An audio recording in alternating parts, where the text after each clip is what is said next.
चल चल अब बातें बंद, अब अंश सारे अब चल अमन। अब लास्ट टाइम याद है आप में से जो लेक्चर छोड़कर बैठे थे, लास्ट टाइम आइसोमेरिज्म स्टार्ट किया था। आइसोमेरिज्म के डिफरेंट टाइप ऑफ एग्जांपल्स कर रहे थे, तो मुझे एक बार रिवाइज कराओगे? मैंने इसे डिवाइड किया था स्ट्रक्चर, और इधर मैंने लिखा था स्टीरियो आइसोमेरिज्म,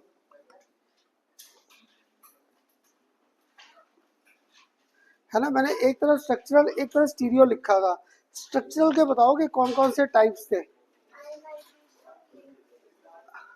आयोनाइजेशन और कार्तिक, और कोऑर्डिनेशन, लिंकेज, एक और था सॉल्वेट, या फिर कौन सा था, हाइड्रेट आइसोमेरिज्म। तो चल अब कार्तिक आप बता दो स्टीरियो में कौन से थे, स्टीरियो आइसोमेरिज्म में कौन कौन से टाइप्स थे? तो खन्ना सर स्ट्रक्चरल लिया, गुड। एक ज्योमेट्रिकल, और दूसरा कौन सा था साथ में ज्योमेट्रिकल के साथ? ऑप्टिकल। तो लास्ट टाइम ज्योमेट्रिकल के ना सारे मैंने आपको tetrahedral sorry square planar cases कराए थे। तो ऐसा करो एक बार ना मुझे रिवाइज करा दो। मैंने आपको ये दिया है MABCD, ये दे दिया एक आपको। चल गुरांश बताएगा कितने टाइप के आइसोमेरिज्म दिखा देगा ये ज्योमेट्रिकल? MABCD कितने फॉर्म दिखाता था ज्योमेट्रिकल आइसोमर्स के? 4। ध्यान से देख, तभी क्या नीचे देख के बोल रहा है। तो इसका याद है मैंने आपको स्ट्रक्चर ड्रॉ कराए थे, पहले ए फिगर ड्रॉ किया था, फिर हाथ रख के डिफरेंट फिगर ड्रॉ करता था। तो चलो एक बार मुझे रिवाइज करा दो। यहाँ पर M क्लियर, मुझे ना ये पहले याद है, मैंने यहाँ पर आपको ना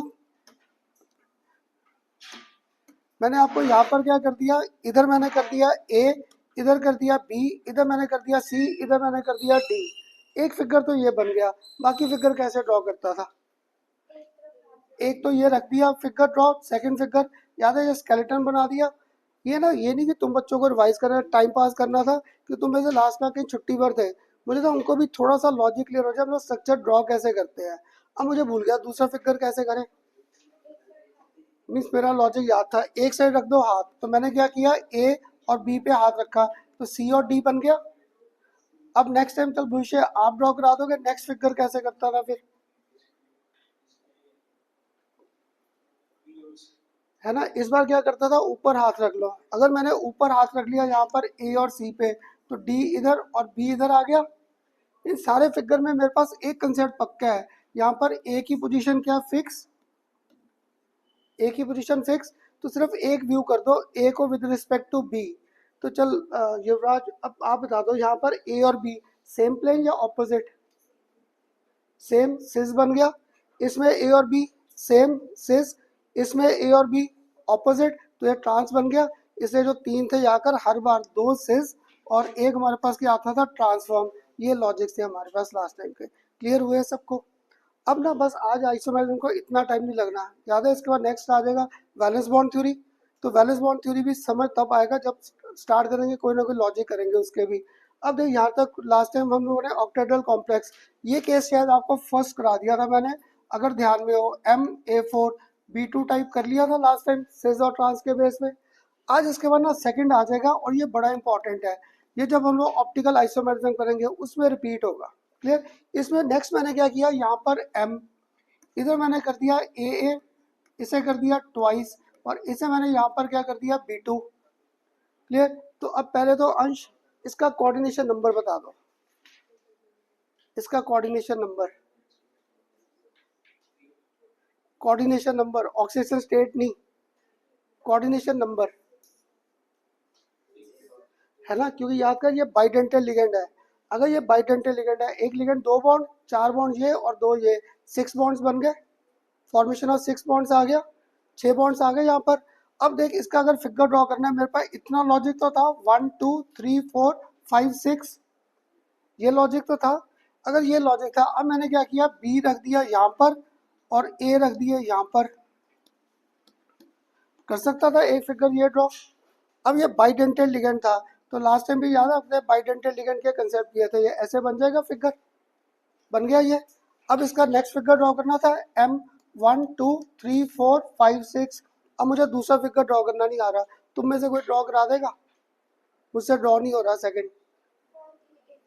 हाँ जी, तो क्या करूँ, एक भी इधर है दूसरा भी इधर ले आऊँ, कहता था आपको इमीडिएट नेबर्स में, कहता था इमीडिएट नेबर्स में रख दो, रख दिया यहाँ पर। अब बाकी जगह मेरे पास क्या आ जाएगा, ए ए और ए आ गया, आ गए ये। अगर ये आ गए तो ये फिगर बन जाएगा एक और, ये आगे ना फिर रिपीट होगा ऑप्टिकल आइसोमेरिज्म में। और ये एक क्वेश्चन अगर मैं डाल दूं तो आपका सारा आइसोमेरिज्म और ज्योमेट्रिकल आइसोमेरिज्म और ऑप्टिकल तीनों के लॉजिक्स आ जाते हैं एक फिगर में। एक नंबर का क्वेश्चन सारा आएगा सीबीएसई में, और कंपटीशन में एक एमसीक्यू आ गया 4 नंबर में इसी लॉजिक में। अब मुझे भूल गया इनमें से कौन सिस कौन ट्रांस, कौन सा सिस, चलो गुड। यहाँ पे बी दोनों ऑपोजिट थे, तो ये मेरे पास फॉर्म कौन सा बन गया, ट्रांस। और ये कौन सा फॉर्म बन गया यहाँ पर, सिस। आ गया ट्रांस और सिस फॉर्म, आगे ट्रांस और सिस। सबको क्लियर हुआ? जो हमारा स्क्वायर वाला पार्ट होता है वो एक प्लेन में होता है, और जो ऑपोजिट लगे होते हैं इंफिनिटी में होते हैं। इसमें तो ए और ए आपस में जुड़े हुए हैं, ये प्लेन से 3D दोनों का कनेक्शन कैसे बैठेगा? एक पॉइंट तेरे पास इधर है और एक इधर है, इमीडिएट नेबर तो है ना ये दोनों देख, यहाँ पे इमीडिएट नेबर तो है ना, ये देख ऐसे, ठीक है। एक इधर बैठा है और एक इधर बैठा है, तो ये बाइडेंटेड लिगेंड नहीं बन जाएगा? तो कोई बात नहीं, वो तो मैंने लॉजिक दिया, बुक में तो कहीं दिया नहीं ये प्लेन में है या कहाँ पे है। ये तो मैंने आपको लॉजिक दिया है ताकि तुम्हें क्रैमिंग ना बस करनी पड़े फिगर्स की। बुक में तो कहीं नहीं दिया कि ये एक प्लेन घूम रहा है ये ऐसे, ये तो मैंने लॉजिक्स बनाए ताकि मुझे फिगर रट्टा ना लगाना पड़े, ठीक है। बुक्स में तो सिर्फ फिगर्स बने हैं, ये मैंने अपना लॉजिक बना लिया। एक ऊपर नीचे बाकी रह गया प्लेन, घुमा दो इसमें, वो मैंने एक वर्डिंग बोल दी ताकि मुझे फिगर्स का कोई लॉजिक मिल जाए बस ड्रॉ और समझने का, और कुछ नहीं, ठीक। अब अगर ये है, इसका एग्जाम्पल बनाए, इधर मैंने कर दिया कोबाल्ट, इधर मैंने कर दिया EN ट्वाइस, इधर मैंने कर दिया Cl2, क्लियर। अब तुम लोग बताओ इस पर चार्ज क्या लिखूं बाहर, इस बार चार्ज क्या लिखूं बाहर, cobalt EN twice Cl twice, है ना, क्योंकि Cl क्या था, -1 था, ये -2, बाहर जाके +2 हो जाएगा, तो इसे +1 कर दूं तो आ गया क्रोमियम +3। अब तुम लोग पता क्या इसका फिगर पेपर में गलत कैसे कर दोगे, खन्ना सर मैम ने ना आपका सारा फिगर गलत कर दिया। अब यहाँ पे अगर तुम लोग ड्रॉ करते हैं, या चलो मैं, तुम लोग तो नहीं, मैं ही अगर ड्रॉ करता स्कूल में तुम्हारे बेस पे, अगर कि खन्ना सर ने ये फिगर बनाया है मैं ड्रॉ करता, तो मैं यहाँ पर क्या करता, Cl और इधर Cl, इधर कर देता En, इधर कर देता En, यहाँ पर भी En और यहाँ पर भी En, और इसमें चार क्या घुमा रखा है यहाँ पर +1। मैं ये फिगर बना के आ जाता। खन्ना सर आपने भी ऐसे बनाया था, मैंने भी ये बना दिया, ये ठीक है। यहाँ पे तो EN की मैंने बैंड बजा दी, 4 EN पकड़ लिए, तो अभी 8 बॉन्ड तो मैं यही बनाकर बैठ गया, पहली गलती। दूसरा, एक स्टूडेंट कहता है खन्ना सर आपने भी ऐसे किया, मैं भी ऐसे कर देता हूँ, क्लियर है। पर मैंने आपको पढ़ाते हो बार बार कहा था, हम लोग इस कंसेप्ट को, ये नहीं कि मैंने ये शॉर्टकट ढूंढा है, तुम्हारी बुक्स में ये शॉर्टकट दे रखा है, मैं क्रोमियम ये और ये, अगर EN और ऑक्सिलेट है, EN और ऑक्सिलेट बस ये दो, तो मैं यहाँ पर आपको EN, और यहाँ पर भी मैं ऐसे आपको शो कर सकता था EN EN, तो एक Cl इधर और एक Cl इधर, इस पे चार यहाँ पे क्या कर दिया +1, ये फिगर ऐसे बनेगा, फर्स्ट फिगर बन गया ये।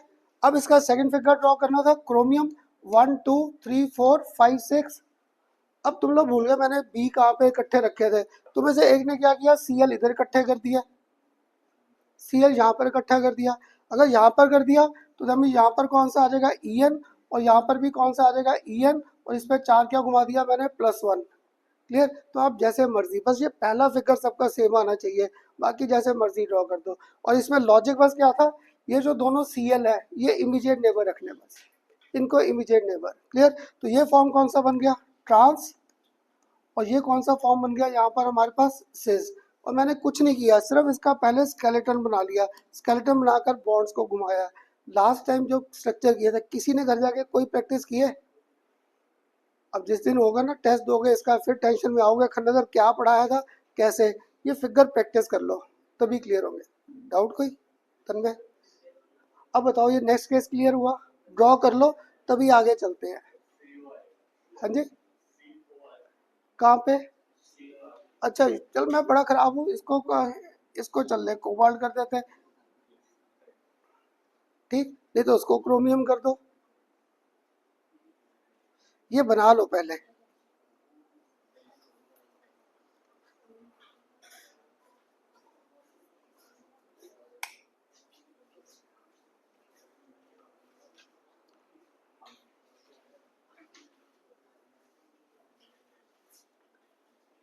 फिर तुम में से बड़े छुट्टी पे है। हाँ जी, क्लियर हुआ ये सबको फिगर? ड्रॉ कर लिया घर में? जब तक वो ड्रॉ नहीं करेगी आपने भी नहीं करना। तो ये नहीं कर रहा है, तुझे कर रहा है कि ड्रॉ कर ड्रॉ।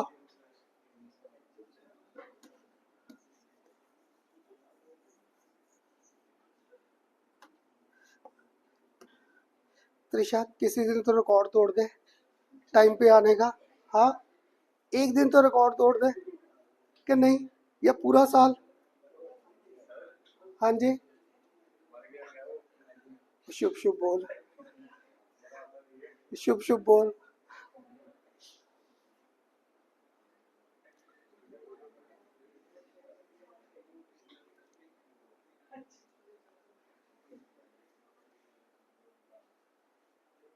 हाँ जी, क्लियर हुआ यहाँ तक? कर दूं ऊपर?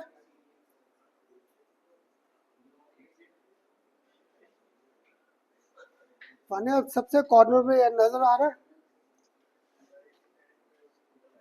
कर दूं ऊपर भव्या? अब इसका जो नेक्स्ट का एग्जांपल आ जाएगा यहाँ पर थर्ड। क्लियर? ये फिर हमारा ना एग्जांपल कॉमन है, सीबीएसई और कंपटीशन दोनों में बड़ी बार आ रखा है। यहाँ पर मैंने क्या किया, आपका एम इधर मैंने कर दिया A3 और इधर मैंने क्या कर दिया B3। A3 और B3 करते देखो, थोड़ा सा मैं सिमेट्री का कंसेप्ट ले आया।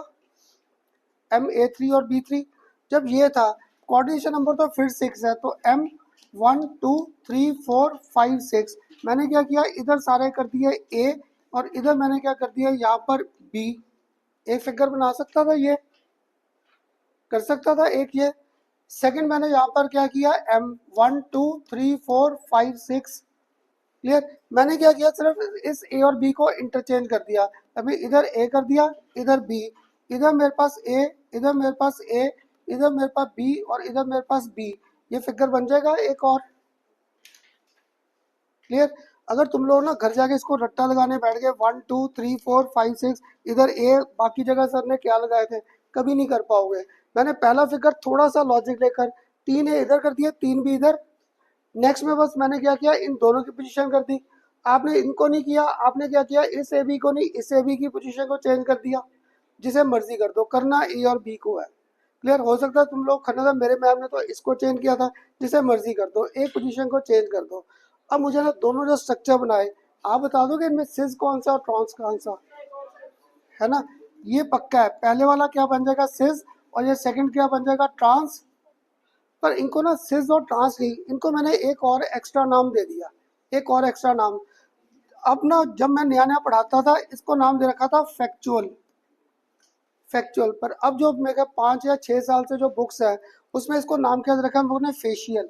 तो आप भी चाहे इसे फेशियल लिख दो, फैक्चुअल रहने दो, फिर नहीं तो टीचर कहेगा कहाँ से पढ़ा, किसने पढ़ा दिया तुम्हें, फेशियल कर दो। इसको पहले बोलते थे मैरीडोनल, अब मैरीडोनल से इसका नाम चेंज कर दिया मैरीडाइनल। मैरीडाइनल। क्लियर? इसका अगर पहले 3 वर्ड पकड़ू, इसे सिज नहीं तो हम लोगों ने क्या लिख दिया, FAC। इसको मैंने इतना बड़ा वर्ड नहीं लिखा, मैंने इसको लिख दिया MER। तुम्हारे पेपर का बड़ा कॉमन क्वेश्चन है, what does FAC and what does MER stand for. What does FAC and MER stand for. देखो सी से याद आ जाएगा सिज है, पेपर में यही भूलोगे ना जब कंपटीशन का क्वेश्चन करने बैठे, 2 साल की पढ़ाई है, सी से याद रह जाएगा। अगर फैक्ट है जब सी स्टैंड फॉर सिज था, तभी दूसरा फॉर्म कौन सा घूम रहा, ट्रांस का है। क्लियर? तो ये आपके पेपर में आ रखा है, what does fact and what does MER stand for, इनका मीनिंग क्या है। तो दैट मीन सिस फॉर्म को एक और नाम दे दिया फेशियल, और ट्रांस को एक और नाम दे दिया मैरीडाइनल। डाइनल मीन्स बेसिकली डायगोनल था। तो थोड़ा सा ध्यान से देखो, ये डायगोनली ट्रांस पे आ रहे एक दूसरे के, ए और ए आ रहे ट्रांस पे। और इसको अगर थोड़ा सा ध्यान से देखो, ये तीनों एक फेज में और ये तीनों एक फेज में घूम रहे, वहां से इसका नाम आया था फेशियल। क्लियर? अब बताओ ये क्लियर हुआ? अब इसका ना जब एग्जाम्पल करना था, मुझे आधा तो याद है, कोबाल्ट और Na3 तक तो याद है। आगे क्या कर दूं, आगे क्या कर दूं, इसके थ्राइस कर दिए मैंने, है ना। अब Cl बड़ी बार कर दिया, अगर Cl बड़ी बार कर दिया तो यहाँ पर NO3 कर दूं 3 टाइम्स।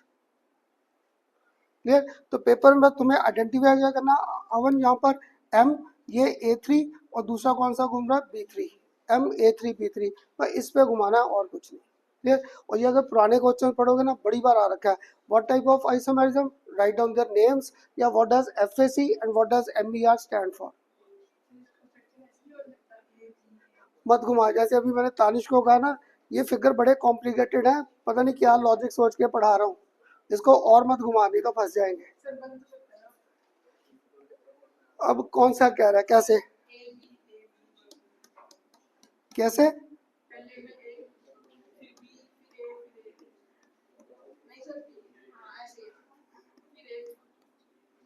ये कर दिया। अब तू बता यहाँ पे करूँ मैं क्या, कोई कोई सिमेट्री का कोई कंसेप्ट आ रहा है क्या, बता कौन सी फॉर्म बनी। कोक साहब फॉर्म को नाम आप दो, मैंने तो स्ट्रक्चर ड्रॉ कर दिया। मत कर ऐसे, क्योंकि इसमें मेरे पास लॉजिक बन रहा था, जो मैंने फिगर्स बनाए मेरे पास लॉजिक क्या बन रहा था, ये तीनों एक फेज में, ये तीनों एक फेज में। और जब मैंने ये किया, एटलीस्ट दो ग्रुप तो डायगोनल घूम रहे हैं। तेरा देख, ना तो ये कोई फेज में आ रहे और ना कोई डायगोनल घूम रहा है। ठीक है, इसलिए इनको और मत घुमा, नहीं तो फंस जाएंगे हम लोग। क्लियर हुआ कैसे किया A3B3। हाँ जी, सबको क्लियर, कर लोगे फिगर। अब इसके बाद नेक्स्ट मेरे पास लास्ट आइसोमेरिज्म आ गई, दैट इज आवर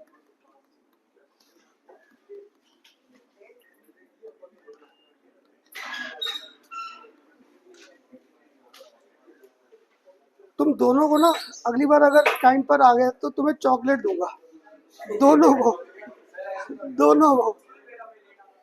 तुम लोगों ने ना बदनाम मुझे कराना, बाकी ने पता क्या कहना, खन्ना सर इन दो को कुछ नहीं कहते। नहीं, चल सच कह रहा हूँ, दोनों को पता क्या, जब मैं यूनिवर्सिटी में था तानिश, जब मैं यूनिवर्सिटी में था ना, हमारे एक सर थे, वो डंडे मारो। पता क्या, यूनिवर्सिटी में हमारे एक सर थे, इधर सुन, अब वो शायद HOD है केमिस्ट्री डिपार्टमेंट के, पंजाब यूनिवर्सिटी में वो सर अब शायद HOD बन गए। तो वो सर पता क्या करते थे, हमारी क्लास पता क्या था, 6 महीने का सेमेस्टर होता था। तो चल भाई नंदनी, अब बातें नहीं भाई, इधर देखो मेरे साथ, चल युवराज। तो वो सर पता क्या करते थे, कहते थे 6 महीने का सेमेस्टर होता था, पता क्या कभी ना कोई छुट्टी पे रहता था। सर ने एक कह रखा था, जिस दिन तुम लोग सारे बच्चे आ गए मैं कॉफ़ी पिलाया करूंगा तुम्हें। और पता 6 महीने में शायद एक दिन मिलती थी कॉफ़ी पीने को सर से, एक दिन, बाकी दिन कोई ना कोई छुट्टी पे रहता था। और बच्चे कितने, अब मैं कल 15 या 16 बच्चे सारे थे, 15 और 16 में भी सारे नहीं आते थे।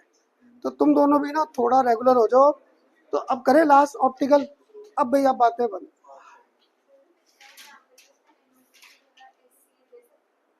हाँ, SCN भी ले सकते हो, जब मैं SCN दे दूंगा पेपर में क्वेश्चन भी और ऐड कर दूंगा, how many types of isomerism, तो फिर लिंकेज भी आ जाएगा। इसे मैंने ना उनको बस लिंकेज आइसोमेरिज्म के लिए छोड़ रखा है। आप कोई भी नेगेटिव ले सकते हो, ये नहीं लिया NO2 माइनस ले लो। क्लियर, कोई भी वो नहीं लेना, ऑक्साइड नहीं ले सकता क्योंकि वो ऑक्सीडेशन स्टेट सेम नहीं। क्लियर। अब करें ऑप्टिकल। अब पता क्या, ऑप्टिकल का पहले लॉजिक क्लियर करें, ताकि आपको फिर फिगर्स ड्रॉ करने भी आसान हो जाए। ऑप्टिकल ना समझना आसान कैसे है भव्य, ये मेरा ऐसे हाथ रख दिया, अब मैंने यहाँ पर रख दिया मिरर। अगर यहाँ पर मिरर रखा है, इसका रिफ्लेक्शन ये आ जाएगा, ये रिफ्लेक्शन आ जाएगा। अब देख मैंने इनको क्या किया, सुपर इम्पोज किया, फिंगर्स तो मेरी सुपर इम्पोज होगी, थंब हुआ, तभी ये non super imposable mirror images हो गए। जो non super imposable mirror images है, दीज आर ऑप्टिकली एक्टिव। इधर हाथ रखा, अब अगली बार मैंने हाथ इसकी ना डायरेक्शन चेंज कर दी मिरर की, अब मैंने मिरर इधर रख दिया। अब अगर मैंने मिरर इधर रखा है, ये रिफ्लेक्शन आएगा, ये रिफ्लेक्शन। अब देखो यहाँ पर ये क्या सारा का सारा ओवरलैप कर गया, सुपर इम्पोज हो गया, so this is optically inactive. Clear. पता क्या, मैं फिगर तो ड्रॉ कर दूंगा, फिगर पे जल्दी समझ नहीं आता, पर इस लॉजिक में ना तुम्हें फिगर्स ड्रॉ करने और समझना आसान हो जाएगा। कि अगर मेरे पास हाथ ऐसे है, मैंने यहाँ पे रख दिया मिरर, अगर यहाँ पे मिरर रखा, तुम्हें ना सबको 15 मिनट तो लग जाते हैं सबको ट्रैक पे लाने में, और 50 के आसपास फिर लेक्चर होता है, खन्ना सर क्लोज करो अब, मत करो ऐसे। पता मैं तुम्हें बड़ा कहता हूँ ऑर्गेनिक, और इसमें मुझे गुस्सा नहीं आता, पर क्यों गुस्सा दिला रहे हो। तो पैरों में देख के क्या तबीयत ठीक हो जाएगी? नीचे क्या कोई दवाई गिरी पड़ी है? तो तुम लोग ना सच में थोड़ा सीरियस हो जाओ पढ़ाई को लेकर, नहीं तो मेरा या मैं तो बोर्ड पे स्ट्रक्चर ड्रॉ करता। तो नीचे मत देख गुरु मेरे, ऊपर देख, इधर देख, ठीक है? और मेरे में ईगो बड़ी है, मैं बड़ी बार कह बैठा, ईगो इतनी है ना, तो अगर मेरी तरफ देख रहा नीचे देख रहा तो मुझे लगता है मेरी कोई वैल्यू नहीं रही, मेरी वैल्यू मत डाउन कर, ठीक है? अब देख यहाँ पे ये हाथ ऐसे रखा, इधर मैंने रख दिया मिरर, अगर इधर मिरर रखा है इसका रिफ्लेक्शन ये आ जाएगा। अगर अब इनको मैंने सुपर इम्पोज किया, फिंगर्स तो होगी, थंब नहीं हुआ, तो दैट मीन ये non superimposable mirror images है, तो this becomes optically active. Fingers होगी, ये थंब हुए ओवरलैप, पर अगर अब मैंने मिरर यहाँ रख दिया, अब तो ऐसे जब हो जाएगा तो ये ऑप्टिकली क्या हो जाएगा, इनएक्टिव। यानी यहाँ पे ना इन फिगर्स में सिर्फ मिरर की पोजीशन है कि मैंने मिरर कहाँ पे रखा है, उसी के बेस पे मैंने फिगर्स को ट्राई करना है। अब तुम्हें से अगर एक को थोड़ा सा भी समझ आया, इसका पहला सिंपल एग्जाम्पल करें। एम, यहाँ पर मैंने कर दिया ए थ्राइस, मैंने कर दिया ये ए थ्राइस। तो अब कौन बता देगा इसका कोऑर्डिनेशन नंबर? चल ध्रुव, अगर आप ही बता दो इसमें कोऑर्डिनेशन नंबर।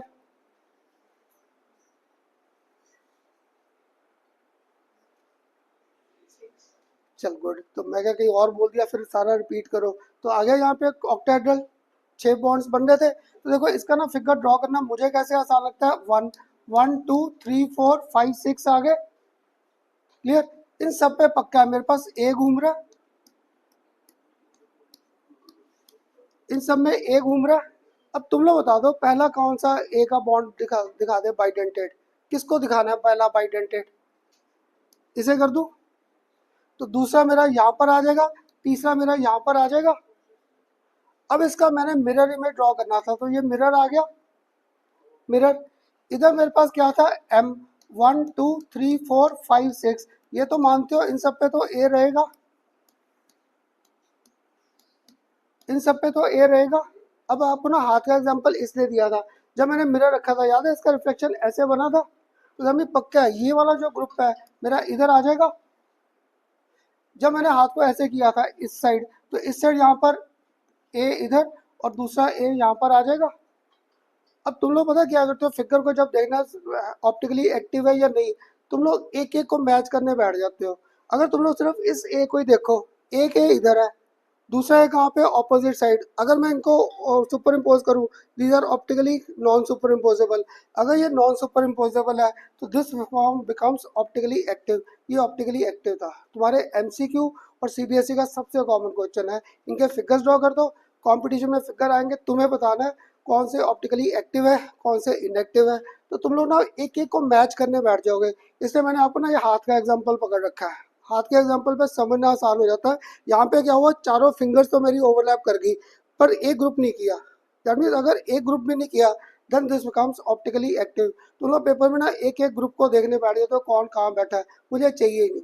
और पता क्या, ये तो तुम लोग घर जाके मिरर में भी देख सकते हो ऐसे करके, क्लियर? देखना जब सीधा रखोगे तो तुम्हें अपना हाथ ही नहीं नजर आ रहा, क्योंकि उसका पूरा का पूरा शेडो इसी में आ गया। और जब हाथ को ऐसे करके देखोगे, देखना अंदर ऐसे ही रिफ्लेक्शन बनेगा, क्लियर? तो ये घर पे करना आसान हो जाता है, इसलिए मैंने ये एग्जांपल दे दिया, क्लियर? और इसका बेस्ट एग्जांपल जो मेरे दिमाग में घूम रहा है, अगर एग्जांपल के बेस पे करना था, एफ ई, यहाँ पर मैंने क्या कर दिया, ओ एक्स थ्राइस, और इसके बाद मैंने क्या कर दिया, 3 माइनस, ये बन गया, क्लियर? अगर ये बन गया, अब इसका भी फिगर ड्रॉ करें फिर। एफ ई यहाँ पर 1 2 3 4 5 6, कहाँ पे दिखा दूं पहला ऑक्सिलेट ग्रुप, यहाँ कर दूं अब ऑक्सिलेट। तो यहाँ पर एक ऑक्सिलेट आ गया, यहाँ पर दूसरा ऑक्सिलेट आ गया, यहाँ पर तीसरा ऑक्सिलेट आ गया, और इन पे 4 क्या घुमा दिया मैंने, 3 माइनस, क्लियर? अब इसका यहाँ पर फिगर ड्रॉ करना था,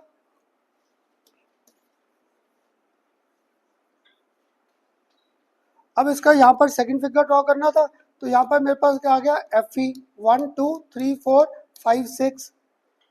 क्या कर दूं, इस ओ एक्स को इधर घुमा दे, क्लियर? ये वाला ओ एक्स घूम के इधर आ जाएगा,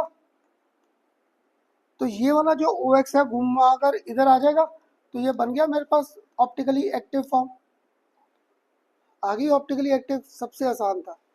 क्लियर। और पेपरों में बड़ी बार इसका नाम लिखना आ रखा है, कभी आपको आइसोमेरिज्म ड्रॉ करना आ गया, व्हाट टाइप ऑफ आइसोमर्स, तो पक्का है this was showing us these are basically non superimposable mirror images. अगर कहो तो मैं लिख देता हूँ यहाँ पर, these are non super imposable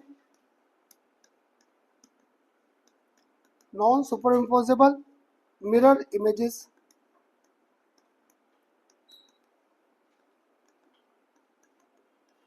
non-superimposable mirror images of one another, so these become optically active। अब ना तुम में से अगर एक ने मुझे यहाँ पे वर्ड बोल दिया इनैंशोमर्स, क्लियर, इनैंशोमर्स, मैं अभी इनैंशोमर्स यहाँ नहीं इंट्रोड्यूस कर रहा, वो करेंगे ऑर्गेनिक के फर्स्ट चैप्टर हेलोल केस में। क्लियर। तुम्हें से अगर किसी ने खन्ना सर इनैंशोमर्स क्या थे, इनैंशोमर यहाँ पे नहीं, हम लोग इनैंशोमर्स हम लोग पकड़ेंगे ऑर्गेनिक कंपाउंड्स में, वो चैप्टर हमारा हेलोल केस है, वहाँ पे फिर कोई नहीं और कंडीशन निकालेंगे ऑप्टिकल आइसोमेरिज्म की। क्लियर। इन फिगर्स में कोऑर्डिनेशन में एक ही कंडीशन था that these mirror images should be non superimposable। अगर ये नॉन सुपर इम्पोजेबल है, these become optically active। Clear हुआ ये एग्जांपल। अब बताओ, तुम्हें इतने आइसोमेरिज्म के केसेस कराए, लग रहा है कहीं पे भी कोई क्राइमिंग करनी पड़ेगी, सिर्फ लॉजिक से, बस लॉजिक्स के बेस पे मूव करते जाओ।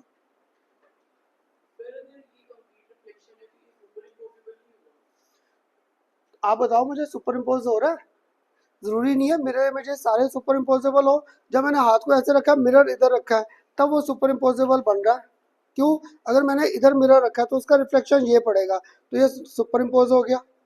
और अगर मैंने मिरर इधर रखा है, जैसे देखो जब मैं ना छोटे होते टाइम, फिर तुम लोग हंसोगे खनजर क्या क्या एग्जाम्पल ढूंढ के रखते हो, हम लोग जब मंदिर जाते थे तो पता क्या होता था, वहाँ पे माता की तस्वीर लगी हुई है, तो हम लोग ने ऐसे करके देखना, लगता था पता नहीं कितनी लाइन में है। वो लाइन में क्यों लगती थी? वहाँ पे मिरर मिरर लगा दिया उन्होंने, हमें लगता था सारी लाइन में, हम लोग गिनने बैठ जाते थे छोटे होते। ये बात करो मैं से जब मैं थर्ड फोर्थ में शायद था, तब ऐसे करके देखना इतनी फोटो इकट्ठी लगी है, गिनने पे 1 2 3 4 5। ये तो अब पता लगा वो क्या था, वो मिरर इमेजेस ही तो थे। मीन्स मिरर मैंने कहाँ पे रख दिया, उस पे है। तो अगर मैंने मिरर को यहाँ रखा है तो रिफ्लेक्शन ये आ गया, तो अभी ये सुपर इम्पोज हो गया। और जब मैंने मिरर को इधर रखा है तो पक्का है उसका रिफ्लेक्शन ये आ रहा है। अगर ये आ रहा है तो इसको सुपर इम्पोज करके देख, फिंगर से होगी, थंब नहीं हुआ, तो this become non super imposable. Clear. अब बताओ ये, हाँ जी, हाँ, कोई और मेरे एग्जाम्पल पे घूम रहा है तो वो रहने दे, एग्जाम्पल तो पता नहीं क्या क्या बोलता रहता हूँ। ये सारे हमारे पास स्ट्रक्चर्स आ गए डिफरेंट फॉर्म के। जो भी स्ट्रक्चर रहेगा वो होएगा, तो अगर एक फॉर्म नहीं, तो अगर हम उसको मिरर में देखेंगे तो दिखेगा सर वो सुन, अगर तूने कभी फिजिक्स में ये कंसेप्ट पढ़े हैं, फिजिक्स में आपने वहाँ पे डेक्स्ट्रो लीवर रोटेटरी वो किया होगा शायद, आपने प्रिज्म का कंसेप्ट किया होगा। अगर किया होगा तो याद है, उसके जब लाइट को पास करके व्यू करते हैं, कभी वो लाइट व्यू आती है इस साइड, कभी वो लाइट व्यू में कहाँ आती है, ऊपर के साइड, तो प्लेन ऑफ रोटेशन ही नहीं है लाइट का। जब वो मुझसे मैं नीचे व्यू कर रहा हूँ, तभी लाइट क्या रोटेट कर रही है, क्लॉकवाइज। और जब मैं उसके ऊपर साइड चला गया, वो लाइट को रोटेट क्या कर रहा है, एंटी क्लॉकवाइज। ये प्रॉपर्टीज है, और ये प्रॉपर्टीज अब मेडिकल में बड़ी यूज में है। कुछ प्रॉपर्टीज मेरे पास क्या, मेरी बॉडी में जो इम्यून सिस्टम है उसे स्ट्रॉन्ग करेंगे, कुछ क्या करेंगे, वीक करेंगे। सर पर जो तो चीज़ दिख रही है उसे पेट अगर देखना ही क्यों है। ये अब इसका मेरे पास कोई हल नहीं है, मैंने तुझे लॉजिक दे दिया, क्योंकि आपने मेडिकल लेना ना, इससे तुझे मेडिकल के बेस पे लॉजिक दे दिया कि हमारे पास जो मेडिसिन है, जो मेडिसिन है, कभी ना भगवान न करे कभी आप बच्चों को लेनी पड़े, उन पर लिखा होता है कई बार प्लस और माइनस, प्लस और माइनस। तो उनमें क्या होता है, कोई लाइट को कैसे रोटेट कर रहा है, कोई कैसे, वो मेरी बॉडी में कोई इम्यून सिस्टम स्ट्रॉन्ग कर रहा है, कोई वीक कर रहा है, सबकी अलग अलग प्रॉपर्टीज है। सर बट इससे क्या, इसलिए यहाँ मैंने ये पढ़ा दिया ना, भगवान करे जब तू चला जाएगा मेडिकल कॉलेज तो वहाँ पे इनकी आगे यूज आएगी, वहाँ पे इनके यूजेस पता लगेंगी, खन्ना सर का ये पढ़ाया काम कैसे आया। ठीक। अब इसका ये आ गया लास्ट, ये अब इम्पोर्टेंट था, ये लास्ट वाला। क्लियर। ये लास्ट वाला ना मैंने यहाँ पर लिखा M,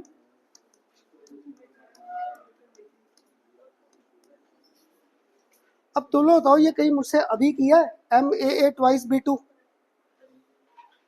A twice B two अभी किया ज्योमेट्रिकल में, सेज और ट्रांस में किया भी, सेज और ट्रांस। तो देखो अब यहाँ पर ना मैंने इसकी फॉर्म्स ड्रॉ किए, एम 1 2 3 4 5 6, मैंने क्या कर दिया, इधर बी, इधर बी, इधर ए, इधर ए, इधर ए और इधर ए, ये बन गया एक फिगर।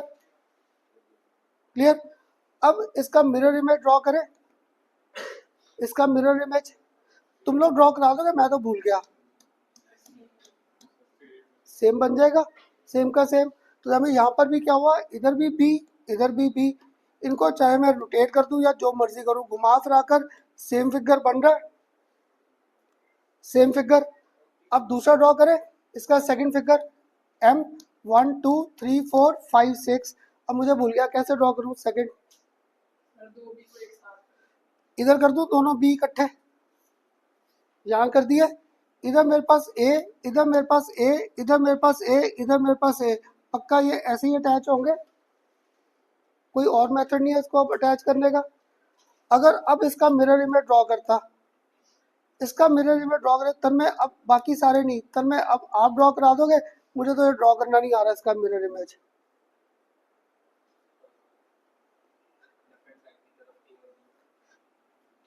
चल पहले ए और बी को पकड़ ले, इनकी पोजीशन चेंज होगी नहीं ना, तो हमें ये ए इधर और ये बी इधर ही आएगा।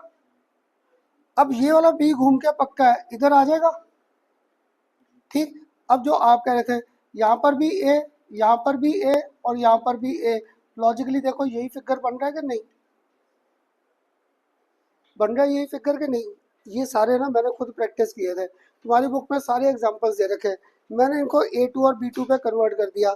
अब तुम लोग बताओ, मैंने एक बनाया आपके साथ ट्रांसफॉर्म और एक मैंने कौन सा फॉर्म ड्रॉ किया, सिस।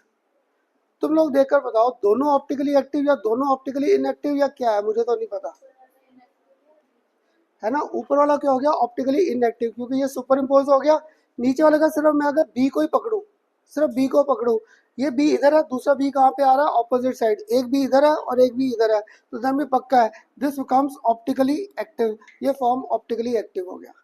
क्लियर, ये था हमारा लास्ट केस इसका ऑप्टिकल आइसोमेरिज्म का। क्लियर, तो ये पेपर में देखो आपको ना नॉमेनक्लेचर के बेस पे क्वेश्चन आ रखा है। हाँ जी गौरी का क्लियर हुआ कि नहीं, ये देख बी सेम जगह है, इसका बी कहाँ पे था, इधर, दूसरा बी ऑपोजिट साइड आ गया। तो अगर मैं इनको देख सुपर इम्पोज करूँ, इधर देखो सुपर इम्पोज करूँ, ये सुपर इम्पोज नहीं हुए, तो दिस बिकम्स ऑप्टिकली एक्टिव। तुम्हें से देखने का कहना था, मैंने तो ए को पकड़ कर देखना है, ये ए इधर है, दूसरा ए कम्प्लीटली ऑपोजिट साइड है, तो that means this becomes optically active.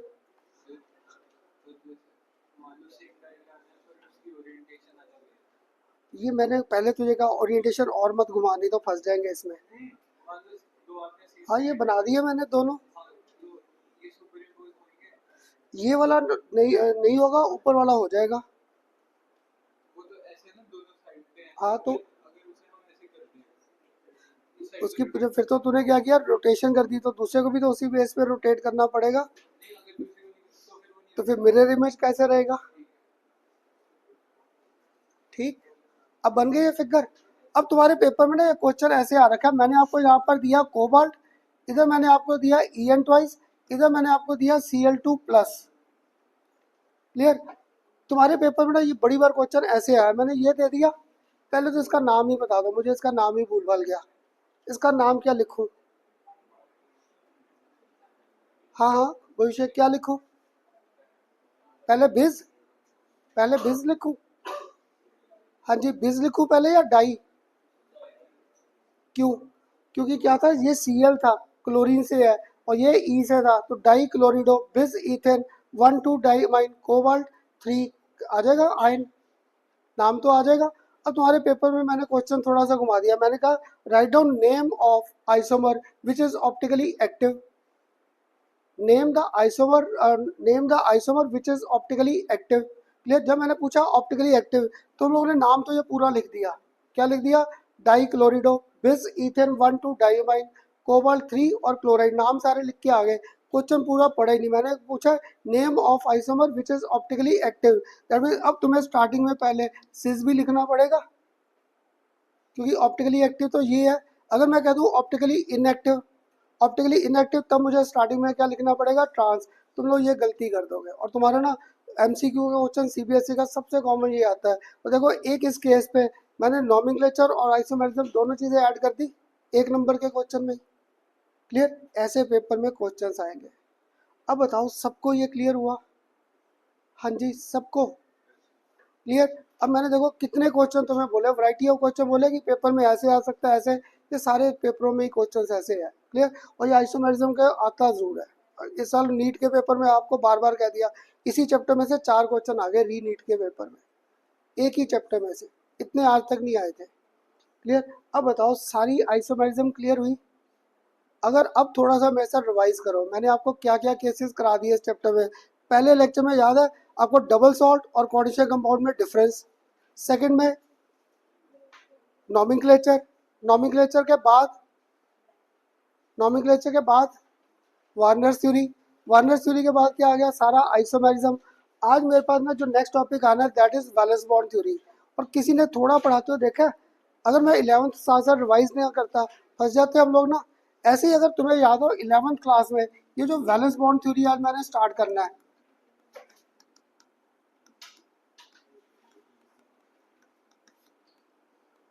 तुम लोग बताओगे 11th क्लास में कहाँ पढ़ा था ये valence bond theory? Chemical bonding में। वहाँ पे याद है 2 फैक्टर्स लिए थे, एक हम लोग लेते थे एनर्जी फैक्टर और एक हम लोग लेते थे वहाँ पे ऑर्बिटल ओवरलैप। एक ऑर्बिटल ओवरलैप एनर्जी फैक्टर के बेस पे जाकर 2 केसेस आते थे इंपॉर्टेंट, एक formation of H2 and non formation of He2। एक मॉलिक्यूल एग्जिस्ट करता था एक नहीं। सीबीएसई का बड़ा कॉमन क्वेश्चन था, why this can exist, why helium can not exist on the basis of valence bond theory. याद में फिगर बनाते थे अट्रैक्टिव फोर्स स्ट्रॉन्ग है या रिपल्सिव है। ऑर्बिटल ओवरलैप तो अभी तक हम लोग कर रहे हैं। याद है 11th क्लास में जब ये ऑर्बिटल ओवरलैप पहली बार किया था तो ऑर्बिटल्स को ओवरलैप ऐसे किया था, अगर किसी को ध्यान में हो, ये एस ऑर्बिटल था, ये भी एस ऑर्बिटल है, दोनों में हेड ऑन कोलिजन आ गया तो ये सिग्मा बॉन्ड बन गया। ऐसे ही अगर पी के 3 ऑर्बिटल्स होते थे तो फ्लेमिंग्स लेफ्ट हैंड रूल आ गया तुम्हारा फिजिक्स का, तो पी के 3 ऑर्बिटल मान लिया मैंने। तो याद है ये एक एक्स है, एक वाई है और एक जेड है, तो हम लोग ऐसे बॉन्ड्स पी के ओवरलैप लेते थे। ये पीपी ओवरलैप आ गया, ये भी पीपी ओवरलैप है और ये भी पीपी। पर याद है जब बॉन्डिंग प्रॉपर किया था ये कौन सा था, पीजेड पीजेड था, तो ये हेड ऑन कोलिजन नहीं है। ये भी कौन सा बॉन्ड था, सिग्मा। ये पाई और ये भी क्या था, पाई। ये भी पाई और ये पाई बॉन्ड थे, तो वहाँ पे ऑर्बिटल ओवरलैप के कंसेप्ट आए थे, सिग्मा और पाई बॉन्ड। और कहता था एमसीक्यू में सबसे आसान क्वेश्चन आता है counting of sigma and pi bonds, इनकी काउंटिंग आ जाती है। इसलिए ना आज का जो बाकी लेक्चर है काफ़ी रिवीजन आएगा 11th का। शायद लेक्चर के आखिर में एक आध केस मैंने वैलेंस बॉन्ड थ्योरी का डिस्कस करना है, क्लियर, ताकि तुम्हें लॉजिक मिले कि हम लोग मूव कैसे कर रहे हैं। तो यहाँ पे एटलीस्ट ऑर्बिटल ओवरलैप का कंसेप्ट क्लियर हुआ, सिग्मा और पाई क्लियर। तो तुम्हें से ना बड़े स्टूडेंट मुझसे ना आगे पूछते थे, खन्ना सर आपने हाइब्रिडेशन करा दी, आपने ये नहीं कराई हाइब्रिडेशन, हमें आयरन यहाँ पर क्या कर दिया वाटर 6 और इस पे मैंने बाहर 4 क्या कर दिया 3+। थोड़ा सा लॉजिकली देखो, ये मेरे पास ए घूम रहा है और ये मेरे पास बी, ए बी 6 आ रहा है ना। मैंने आपको 11th क्लास में देखना सारे सिंपल केसेस कराए थे। तब मैं क्या करता था, जो 11th में मुझसे पूछता था ना खन्ना सर ये क्यों नहीं कराया, फिर मैं इन दोनों में कोऑर्डिनेशन चलता है। अभी भी ना 11th में केमिकल बॉन्डिंग और तुम्हारे यही चल रहा है। फिर उनको 12th के नोट्स दिखाता था, भाई मेरे रुक जा, कॉम्पिटिशन 12th के बाद है। तो ये केसेस सबसे ज़्यादा आएंगे तुम्हारे हाइब्रिडेशन के इन आवर कॉम्पिटिशन। वो 11th वाले आ जाए तो किस्मत अच्छा है। आपको क्या होगा 11th वाले और ये 12th के ना मिक्स आ जाएंगे, इनकी मैचिंग आ जाती है। जो मर्जी पेपर उठाओ, जेई का, नीट का, सब में ये मैचिंग के कंसेप्ट आ रखे हैं। 3-4 इधर केसेस दे दूंगा, 3-4 के यहाँ पे हाइब्रिडेशन और इनके स्ट्रक्चर्स आ जाएंगे, इनके मैचिंग के क्वेश्चन आते हैं, क्लियर। तो ये क्वेश्चन ना अगर मुझे AB6 के लॉजिक क्लियर नहीं है हम लोग इसमें फंस जाएंगे। क्यों? 11th में ये सारे केसेस किए थे for our covalent bond formation. अब तुम लोग बताओ इनमें मेरे पास कोवलेंट बॉन्ड की फॉर्मेशन है, इनमें तो कोऑर्डिनेट बॉन्ड है। कोऑर्डिनेट बॉन्ड में एक क्या ला रहा है एक्स्ट्रा पेयर और दूसरा क्या दे रहा है मुझे एम्प्टी ऑर्बिटल। था इसमें भी हाइब्रिडेशन पर इसमें थोड़ा सा चेंज हो गया। और चेंज क्या हुआ, इनमें both are giving electrons for sharing. इसमें शेयरिंग क्या करेंगे, एक देगा ऑर्बिटल और एक क्या देगा एक्स्ट्रा पेयर ऑफ इलेक्ट्रॉन। तो थोड़ा सा केसेस अलग आने स्टार्ट हो जाएंगे। तो मुझे ना यहाँ पर सारे केसेस रिवाइज नहीं करने हाइब्रिडेशन के, मुझे ये केसेस सबसे ज़्यादा यहाँ पर चाहिए AB6 और ये AB4, क्लियर। इवन मुझे यहाँ पर AB5 भी नहीं चाहिए। जितने तुम्हारे पास वैलेंस बॉन्ड थ्योरी के केसेस आए हैं वैलेंस बॉन्ड थ्योरी के, वो AB6 और AB4 पे ही सबसे ज़्यादा घूमते हैं, क्लियर। इसलिए तुम्हें से कोई अगर ना खन्ना सर आपने AB5 को क्यों नहीं पकड़ा, ये हम लोग पकड़ेंगे कहाँ पर, जब मैंने आपको बैक बॉन्डिंग के कंसेप्ट कराने वहाँ पर। अभी ये 2 केसेस सबसे ज़्यादा आएंगे। अगर ये 2 केसेस सबसे ज़्यादा आएंगे, याद है इनके स्ट्रक्चर्स मैंने करा रखे हैं आपको, अगर तुम्हें से किसी को याद हो, इधर करता था मैं A, इधर 1B, यहाँ पर सेकंड बी, यहाँ पर थर्ड, यहाँ पर फोर्थ, यहाँ पर फिफ्थ और यहाँ पर 6। तभी इसकी ज्योमेट्री तो ऑक्टाहेड्रल आ गई। और अब इसको मैं रिप्लेस किससे कर दूंगा M, इधर मेरे पास L6 आ जाएगा, ऐसे ही यहाँ पर मेरे पास क्या आ जाएगा M और इसके फुट में L4 आ जाएगा। अब तुम लोग इसका स्ट्रक्चर बनवा दोगे, मुझे इसका स्ट्रक्चर भूल गया क्या करते थे AB4, इसकी ज्योमेट्री भूल गई। वो टेट्राहेड्रल, तो टेट्राहेड्रल में क्या करते थे ए, यहाँ पे 1B, यहाँ पर सेकंड बी, यहाँ पर थर्ड बी और फोर्थ डॉटेड लाइन शो करता था।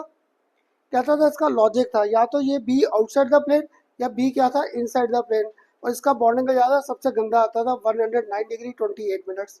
क्लियर। आज मैं एक में 11th क्लास से थोड़ा सा बाहर आ जाऊँ, मैंने एक ये फिगर ड्रॉ कर दिया,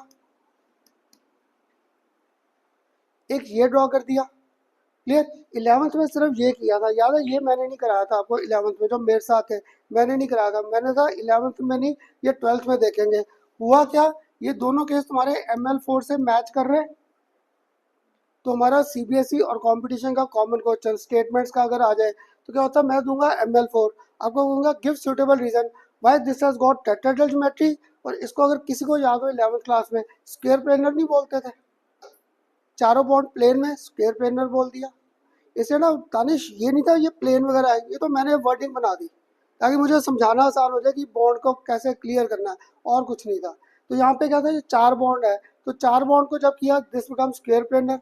तुम्हारा CBSE और कंपटीशन का सबसे common question, why this molecule is having tetrahedral geometry या why this is having square planar geometry, ये सारे कंसेप्ट आएंगे हमारे वैलेंस बॉन्ड थ्योरी में।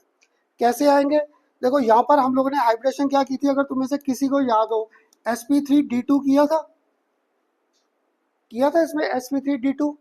क्यों, कितने s के बॉन्ड बने, s के ऑर्बिटल कितने हैं, एक, p के 3 और d के 2, 6 ऑर्बिटल टोटल हो गए, तो 6 ऑर्बिटल से आ गया ऑक्टाहेड्रल।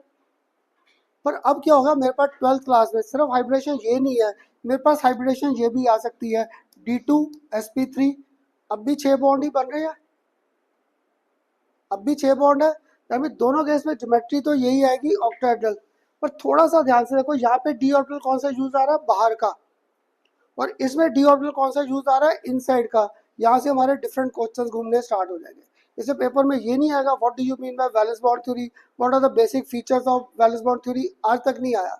तुम्हें इस वैलेंस बॉन्ड थ्योरी के ऐसे कंसेप्ट आएंगे कि why molecule is having this geometry and why molecule is having this hybridisation concept, give suitable reason, इनके रीजंस आएंगे। ऐसे ही यहाँ पर अगर ध्यान दो, हाइब्रिडेशन क्या आगे करते थे, sp3 है ना। पता क्या, इसकी मैं स्क्वायर प्लेनर, तुम्हें से बड़े स्टूडेंट पूछते थे खन्ना सर ये स्क्वायर प्लेनर क्यों किया है। आज सिर्फ अगर डी ऑर्बिटल की एक सिंपल सी शेप क्लियर है, ये मैंने डी ऑर्बिटल की ना सारी शेप रिवाइज करनी है आपके साथ, कब, जब CFT थ्योरी करेंगे। क्योंकि जैसे आप उस दिन कह रहे थे ना तानिश की ओर सर डिजेनरेट नहीं रहते, लूजिज देयर डिजेनरेसी, तो वो 5 ऑर्बिटल्स की अगर मुझे शेप क्लियर है, मुझे क्लियर होगा वो कैसे नॉन डिजेनरेट हो रहे थे या डिजेनरेसी कैसे उनकी ब्रेक हो रही थी, वो वहाँ पे करेंगे। आज मुझे इतना क्लियर है, डी ऑर्बिटल की मोस्टली शेप्स ये होती थी, याद है 4 लोग बनते थे, X Y X Z Y Z X square minus Y square Z square को सिर्फ छोड़ दूँ, सबकी ऐसे शेप थी।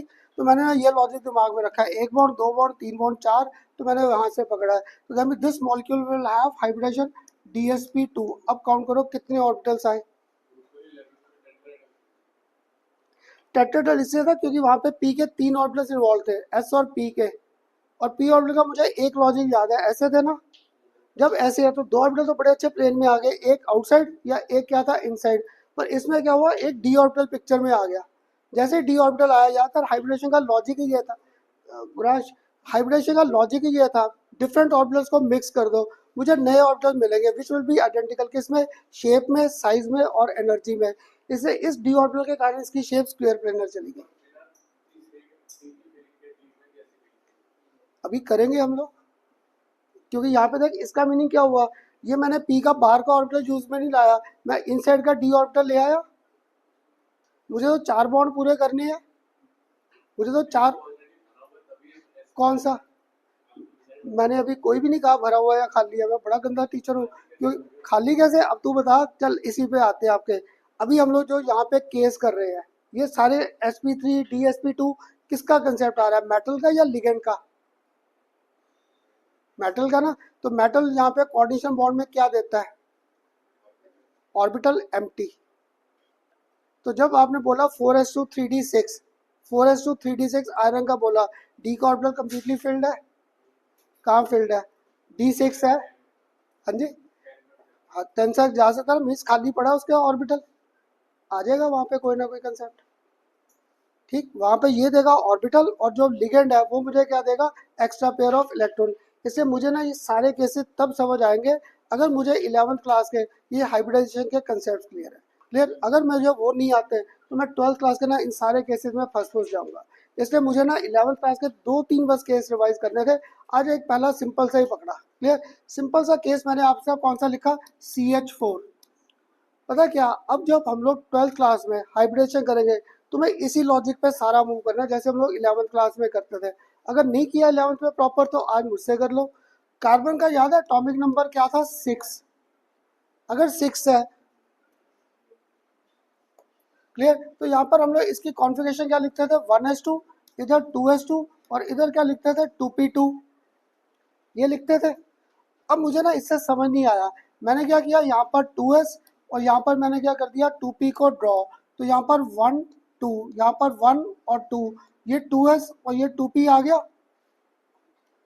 कितने बॉन्ड बना सकता था कार्बन, है ना, सिर्फ 2, पर मुझे ऊपर कितने चाहिए, 4। अगर 4 चाहिए तो हमें मुझे कार्बन को हर बार क्या लेना पड़ेगा, एक्साइटेड स्टेट।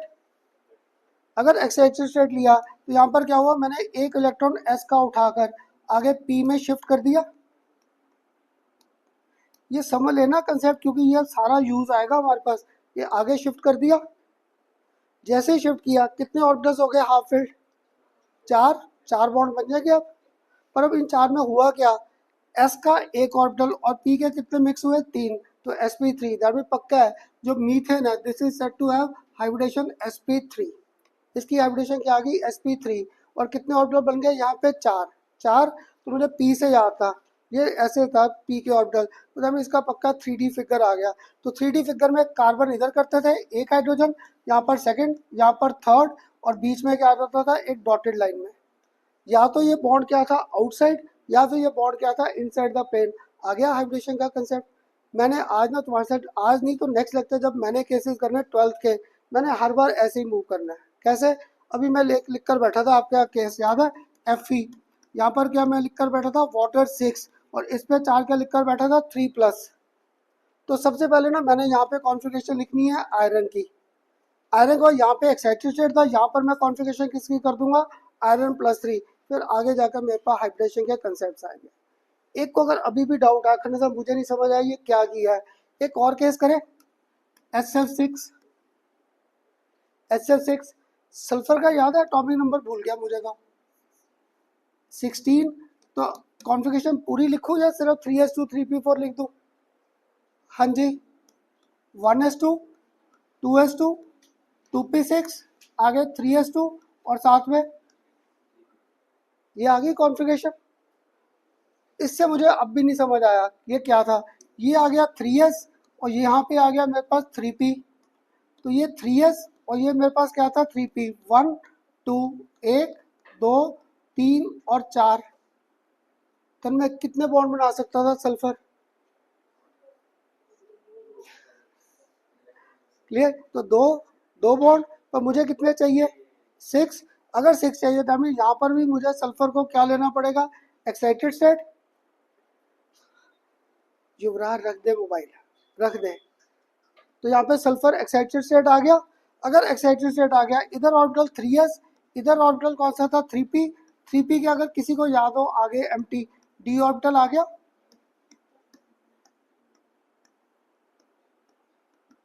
आ गया d ऑर्बिटल। अब कितने इलेक्ट्रॉन एक्साइट करूं, सारे के सारी एक्साइट करने पड़ेंगे, क्योंकि मुझे कितने बॉन्ड चाहिए, 6। ये देख, इसको अगर मैंने एक्साइट किया, ये 3 ऐसे थे, तो ये अनपेड हो गया। इसको भी अगर इलेक्ट्रॉन उठाकर आगे शिफ्ट कर दूं तभी मेरे 6 बॉन्ड बन गए, कि मुझे 6 बॉन्ड्स लेने थे। इसलिए आज मैंने ना, आज देखो इस क्लास में भी मैंने थोड़ा ध्यान दिया है, मैं सारे इलेक्ट्रॉन एक्साइट नहीं कर रहा, कार्बन के सारे एक्साइट किए, इसके भी सारे एक्साइट किए। क्यों, क्योंकि मुझे बस आपको लॉजिक क्लियर करना था। अब ये कितने बॉन्ड बना सकता है, 6। कौन कौन ले रहा है हाइब्रिडेशन में पार्ट, तुम लोग बता दो। s का एक ऑर्बिटल, p के कितने, 3, और d के, तो हमें पक्का है this molecule is said to have hybridisation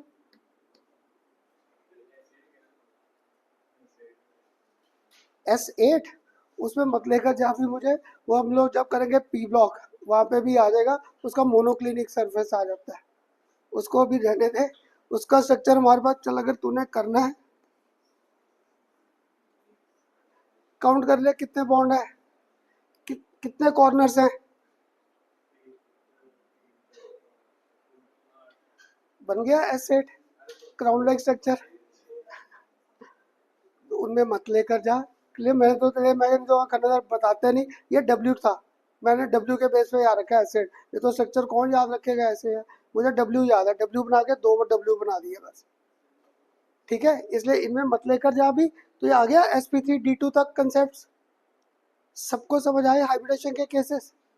तो मैंने सारे केसेस ना ऐसे ही करने हैं। एक अब तुम लोग ऐसा करो, मुझे ये 2 केस तो मैंने बोर्ड पर सारे कर दिए, ये नोट कर लिया जो मेरे साथ पहली बार जो नोट कर रहे थे, ये लेक्चर आज फर्स्ट टाइम किया, ये नोट कर लिए 2 केसेस, कर लिए, कर लो। कौन से? ये अगर रिवाइज नहीं करेंगे ना तो क्या होगा, 12th क्लास के जो केसेस मैंने करने हैं वैलेंस बॉन्ड थ्योरी के बेस पे, उनमें फंस जाएंगे। ये है दिमाग में, चल गुड। ये दोनों केसेस पहले नोट कर लो, एक SL6 और एक CH4, ये नोट कर लो। एक फिर तुम लोग कर दो मुझे, एक केस तुम लोग मुझे कर दो IF7, एक केस तुम लोग मुझे कर दो IF7 का, क्लियर। IF7 आप लोग कर दो फिर मुझे, इसकी हाइब्रिडेशन बता दो। जैसे मेरे सर कहते थे ना, इसकी कुंडली निकाल दे पूरी, कितने बॉन्डेड पेयर है, कितने लोन पेयर है, क्या ज्योमेट्री है, सब कुछ बता दो, इसका क्या हाइब्रिडेशन है ऑफ IF7।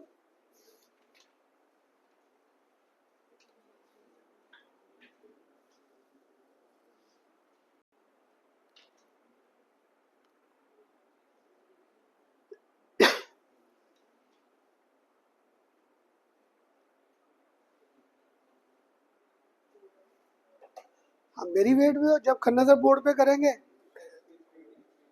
कैसे आया मुझे बताना। ये तो यहाँ से 7 बाउंड काउंट करके मेरे पास भी आ गया, SP3 और D3 है, ये तो ठीक है, पर आई कैसे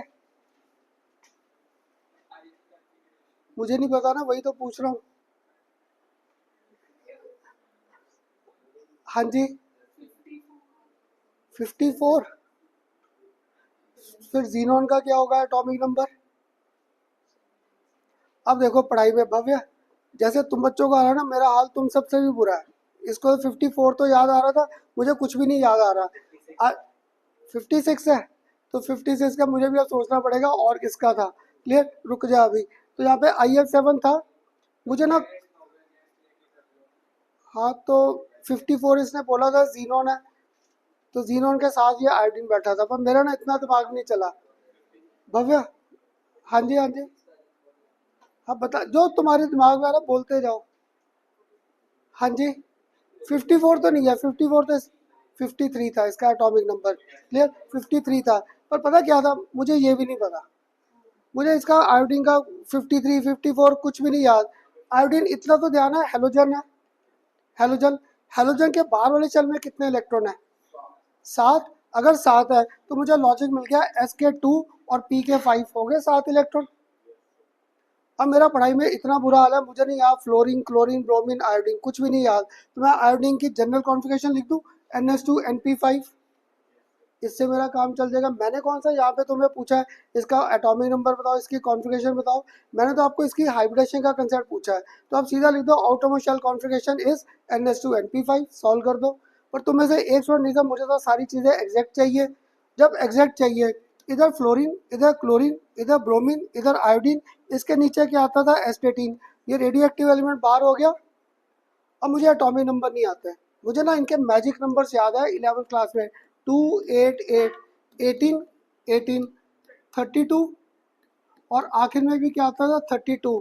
याद है हम लोगों ने पीरियड्स किए थे 7 पीरियड्स से, पहले पीरियड में 2, सेकेंड और थर्ड में 8 8, फिर 18 18, फिर 32 32।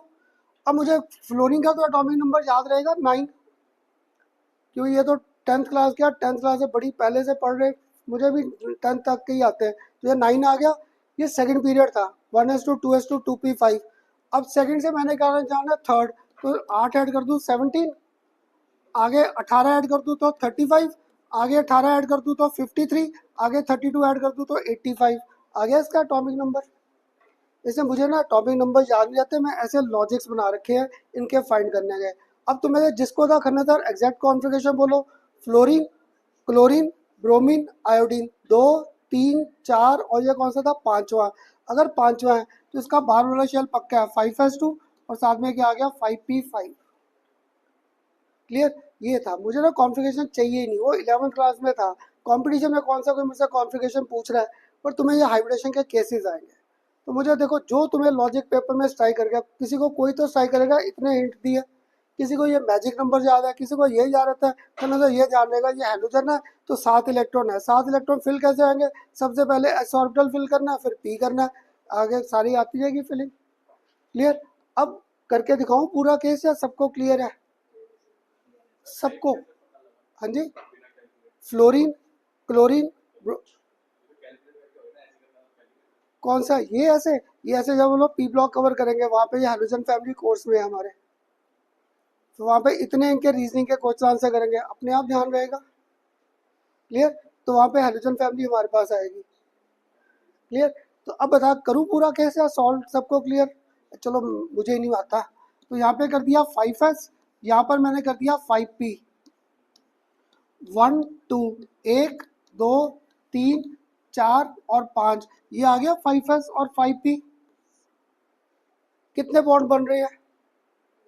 एक, मुझे कितने चाहिए? 7 बॉन्ड। 7, अगर 7 चाहिए तो साथ में एम्प्टी कौन सा बैठा ऑर्बिटल? डी ऑर्बिटल एम्प्टी बैठा है। 7 बॉन्ड चाहिए तो 7 बॉन्ड मेरे पास पिक्चर में कैसे आ जाएंगे? एक इसे हटा दूं,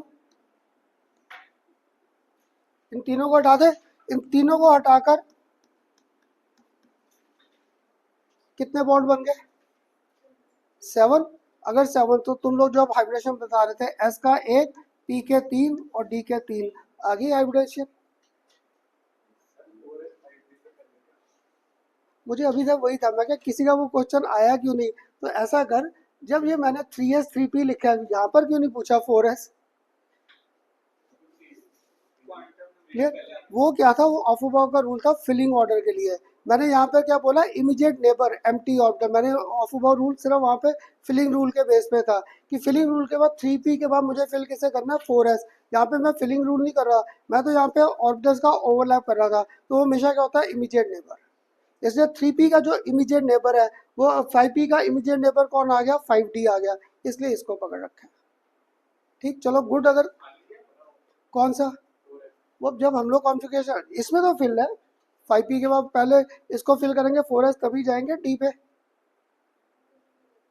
4 और 2 4s का कर, 4p का कर, 4 और 1 5, उसको पहले फिल करना पड़ेगा, 5d बाद में होगा। मैं यहाँ पे सिर्फ आउटरमोस्ट शेल की कॉन्फ़िगरेशन लिख रहा हूँ। कौन सा, यहाँ पर 4f लिए 4 और 3 7 है। हाँ यहाँ पे क्या था, यहाँ का डी में एक इलेक्ट्रॉन आने के बाद हम लोग एफ ऑर्बिटल की फिलिंग पहले कर देते थे, ना लेकर जाओ उनमें डी और एफ में है। डी में एक इलेक्ट्रॉन फिल करने के बाद हम लोग एफ ऑर्बिटल को पहले फिल।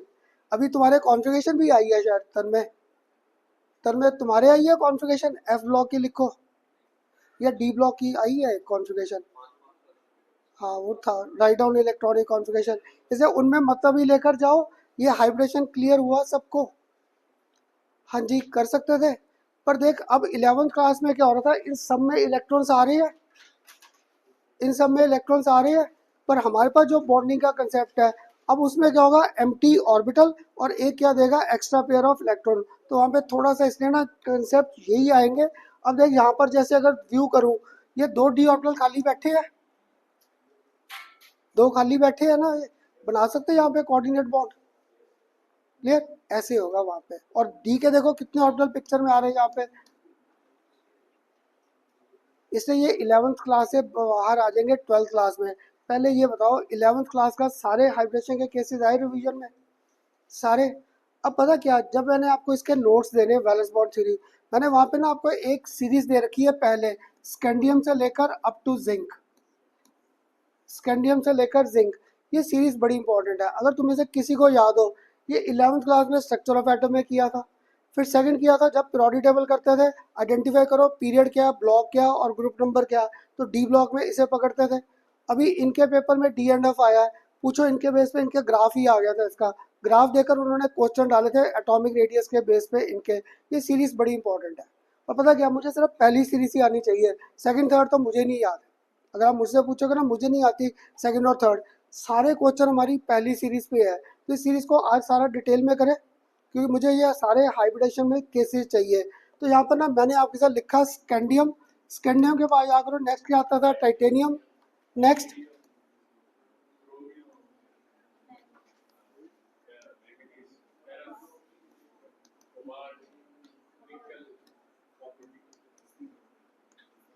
ये आगे एलिमेंट्स मेरे पास। इसके जब मैंने आपको नोट्स देने हैं ना, मैंने नोट्स में भी यही सीरीज सारी रिपीट किया वहाँ पे। जब ये सीरीज की, इनके ऐसे लाइंस लगा दे ताकि इनकी कहीं मिक्सिंग ना हो, लाइंस लगा दी। फिर मैंने यहाँ पर क्या किया, एक क्रोमियम पे और एक कॉपर पे यहाँ पे स्टार्स बना दिए, इन दोनों पे स्टार कर दिए।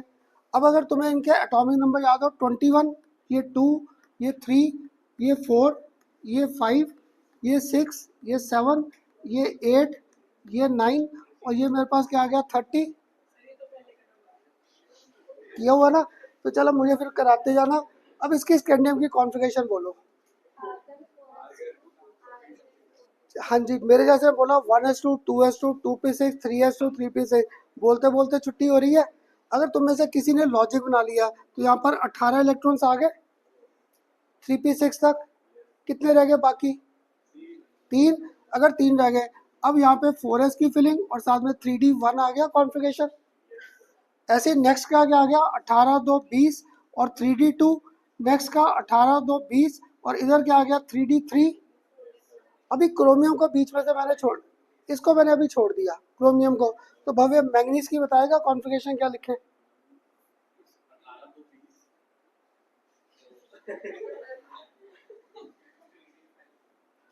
चल 4s2 और यहाँ पर क्या आ गया 3d5।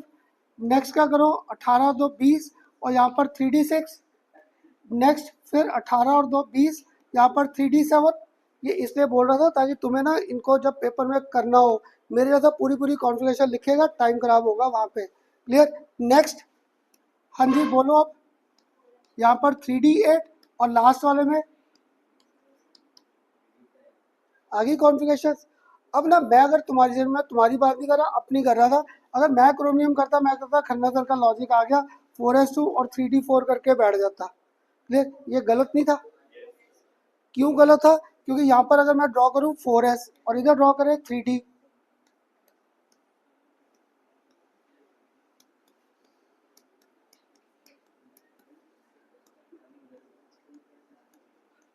हाँ जी ये ड्रॉ कर दिया।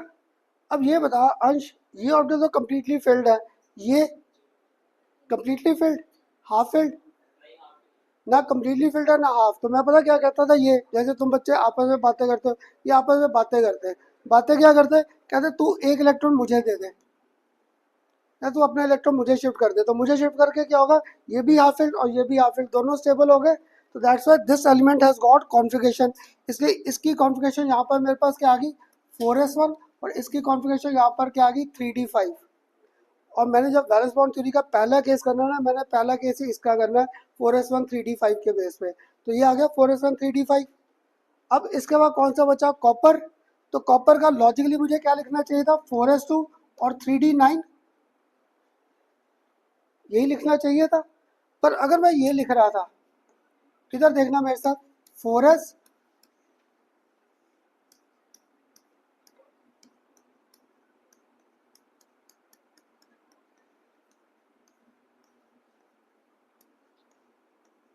अब तुम लोग बताओ, ये ऑर्बिटल कंप्लीटली फिल्ड, ये ऑर्बिटल कंप्लीटली फिल्ड है, हाफ फिल्ड है, कुछ भी नहीं है। फिर दोनों आपस में फिर बातें करते, बातें करके ये क्या कहता, तू अपना एक इलेक्ट्रॉन मुझे दे दे।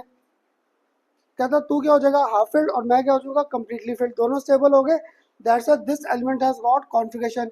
इसकी यहाँ पे कॉन्फ़िगरेशन क्या आ गई 4s1 और यहाँ पर क्या आ गया 3d10। तुम लोग को ना नेक्स्ट क्लास इसके नोट्स दे दूंगा, बाइंडिंग तो आ चुकी थी। तो यहाँ पे ना मैंने आपको वैलेंस बॉन्ड थ्योरी का सबसे पहले ये सीरीज दी है और यही केसेस आने हैं। तुम लोग पेपर देकर आओगे ना, कोई बता देना करना था मेरे पेपर में अलग केस आया है, मैचिंग में शायद आ जाए, क्योंकि मैचिंग में क्या, अगर तुम्हारे 3 केस ठीक सॉल्व हो गए, फोर्थ अगर नहीं भी एटॉमिक नंबर याद, 3 मैच हो गए, वहाँ तो आ जाएगा। बाकी पेपरों में सारी इसी सीरीज में सारे क्वेश्चन घूमते हैं, ये वाले स्कैंडियम से लेकर अप टू जिंक। क्लियर? तो ये पहले जिसने नहीं लिखा या एक बार नोट कर लो, क्योंकि ये नेक्स्ट टाइम ये सीरीज काम आएगी हमारे, लिख लो ये स्कैंडियम से लेकर अप टू जिंक। और यहाँ पे स्टार बना लेना, चाहे इस केस में और एक इसमें, दोनों में मेरे पास एक्सेप्शनल केसेस आ गए।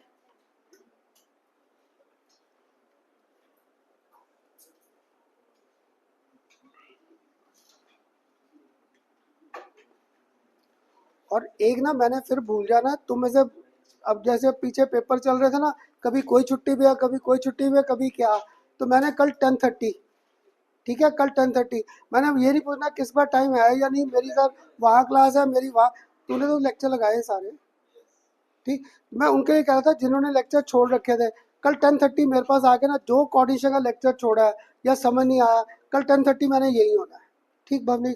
जैसे आप में 3-4 तो है जिन्होंने लेक्चर खूब मिस किए हुए हैं, तो आ जाना सुबह 10:30 आके सारा मुझसे जिसके जो डाउट्स है टॉपिक के वो क्लियर कर लेना, ठीक है।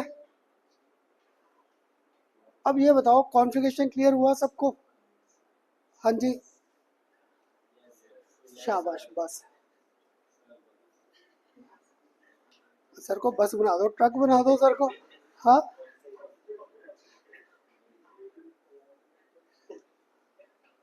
तो तुम्हें ऑर्गेनिक और इसमें गुस्सा बिल्कुल नहीं आता, तुम लोग जो मर्जी बोलो, बस समझ आ जाए तुम्हें, किसी लॉजिक पे क्लियर होती जाए चीज़ें। ये क्लियर हुआ सबको? हाँ जी, युवराज, तब में शायद आपने मुझसे फिलिंग ऑर्डर आपने पूछा था एक बार, है ना? हो गया? इस टाइम तक तूने वेट करना था, मैंने तुझे पहले ही शायद बता दिया था सारा फिलिंग ऑर्डर। चल, अब हो गया क्लियर? अभी और पूछना है? चल,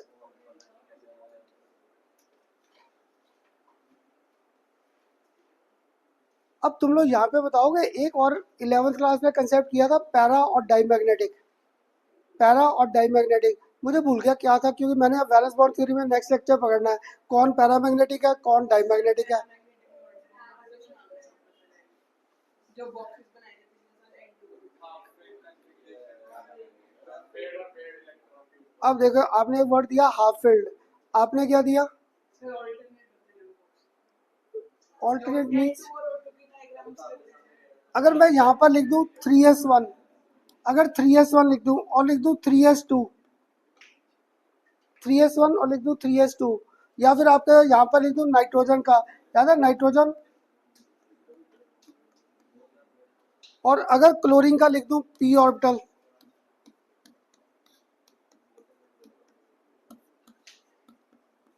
यही था ना। इसलिए भव्य, अब देख तेरी भी डेफिनेशन मान नहीं सकता, क्योंकि हाफ फील्ड सिर्फ ये है, कंप्लीटली हाफ फील्ड, तो सिर्फ ये पैरामैग्नेटिक होना चाहिए, ऊपर वाले तीनों पैरामैग्नेटिक थे। तो अब प्रॉपर वर्ड पे आप आए, क्या था? अनपेयर्ड इलेक्ट्रॉन, जिनके पास अनपेयर्ड है दीज आर पैरामैग्नेटिक, और जहाँ पे सारे इलेक्ट्रॉन क्या हो गए paired up, these are said to be diamagnetic in nature. Next time para और डाई के क्वेश्चंस आएंगे। अब तुम लोग यहाँ पर व्यू करके बताओगे, ये तुम्हारा चाहे 12th क्लास का ले लो D&F के बेस पे या यहाँ के बेस पे ले लो, इनमें कौन लग रहा है आपको सबसे ज़्यादा पैरामैग्नेटिक और लीस्ट मैग्नेटिक? सबसे ज़्यादा पैरामैग्नेटिक और लीस्ट मैग्नेटिक कौन होगा? मुझे नहीं पता, मुझे इस सीरीज में बता दो कौन मैक्सिमम मैग्नेटिक है और कौन लीस्ट है ना? क्योंकि क्रोमियम में तुम बच्चे ना इसको ध्यान में रखते हो, यहाँ पे 4s1 भी नहीं है, तो ये मैक्सिमम मैग्नेटिक आ गया, और ये लीस्ट वाले को पकड़ो, क्लियर? तो ये डाइवर, इससे मैंने वर्ड बोल दिया लीस्ट मैग्नेटिक, क्लियर? अब क्या होगा तुम्हें ना, नेक्स्ट लेक्चर जब मैंने कराना है पैरा और डाई के ऐसे ही कंसेप्ट आएंगे।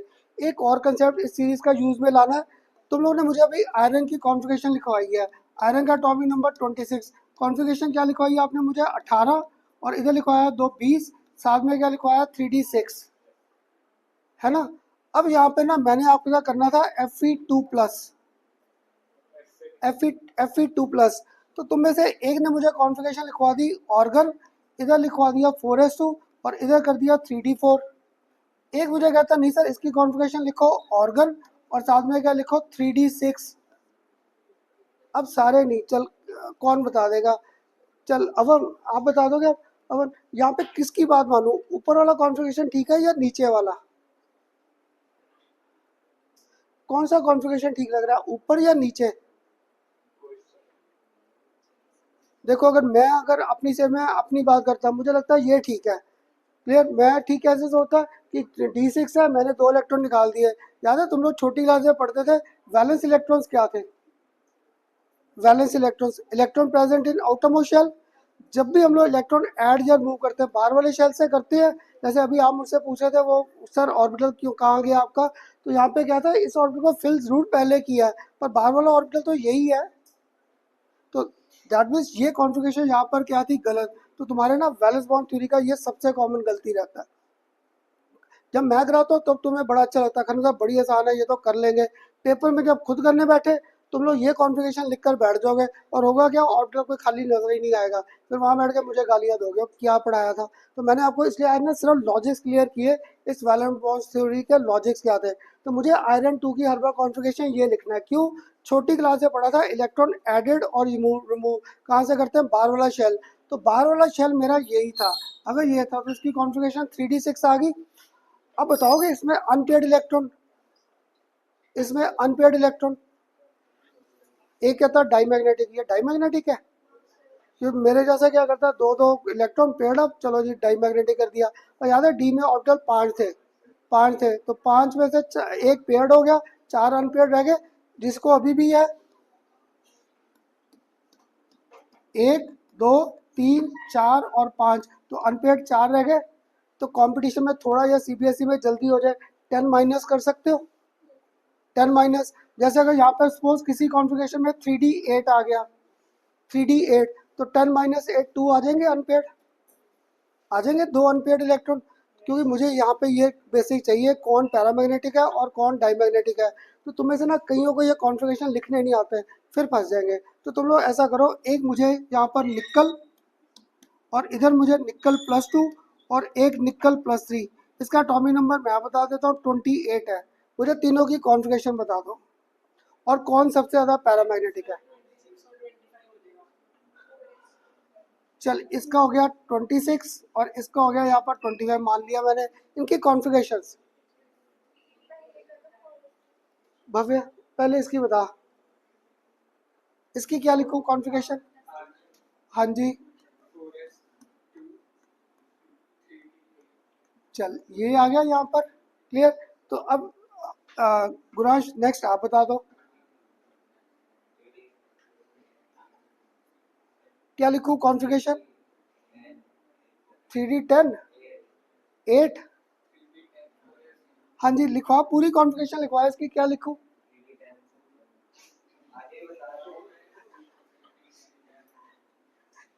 खन्ना सर रिवाइज क्यों करा रहे हो, मुझे ना नाम नहीं लेना पड़ता, नाम अगर लूंगा कहोगे खन्ना सर मेरे मेरे आप करते हो, और सारे ग्रुप में। हाँ जी, ऑर्गन तो आएगा ही आएगा। अब ये इलेक्ट्रॉन बाहर गए तो यहाँ पर 3D8 रह गया, और लास्ट वाले में ऑर्गन तो था, अब यहाँ पर 3D सबसे ज़्यादा मैग्नेटिक बन गया ये, क्योंकि अनपेयर्ड 3, इसमें अनपेयर्ड 2 और इसमें अनपेयर्ड 2। तुम लोग अगर कंपटीशन के क्वेश्चन उठाओगे ना, सबसे ज़्यादा ये आए अरेंज करने on the basis of their magnetic character, सारे कॉम्प्लेक्स आ जाएंगे अरेंज करने, इंक्रीजिंग और डिक्रीजिंग मैग्नेटिक करेक्टर। क्लियर, अब बताओ आज सारे ये लॉजिक्स क्लियर हुए, सारे के सारे लॉजिक्स क्लियर। अगर लॉजिक्स क्लियर है तो दैट मीन्स अब चाहे नेक्स्ट क्लास है मैं ये केसेस स्टार्ट कर सकता हूँ पूरे वैलेंस बॉन्ड थ्योरी के। कुछ समझ आया? तो आज ना भविष्य सारे घर जाकर और कुछ करो ना करो ये सीरीज जरूर रिवाइज कर लेना, स्कैंडियम से लेकर अप टू जिंक, स्कैंडियम से जिंक। अब ये बता गुरांश, तूने कहाँ से 10 इलेक्ट्रॉन कर रहा है? पर मेरा तो बैंड ना बजाना, सारे गए हैं, लास्ट ईयर भी खन्ना सर के पास था। हाँ जी, कल छुट्टी करनी है स्कूल,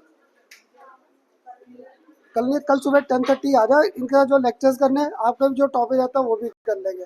क्या करना क्या था, मैं तो वो भी भूल गया, रहता था लास्ट। कल आ जा 10:30 एक बार कोऑर्डिनेशन भी छोड़े हुए हैं अपने लेक्चर, वो भी हो जाएगा बाद में तुम्हारे जो टॉपिक वो भी ठीक, पर पक्का अब कल।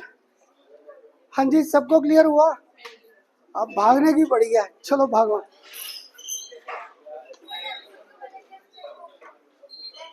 नेक्स्ट क्लास, नेक्स्ट अभी देखिए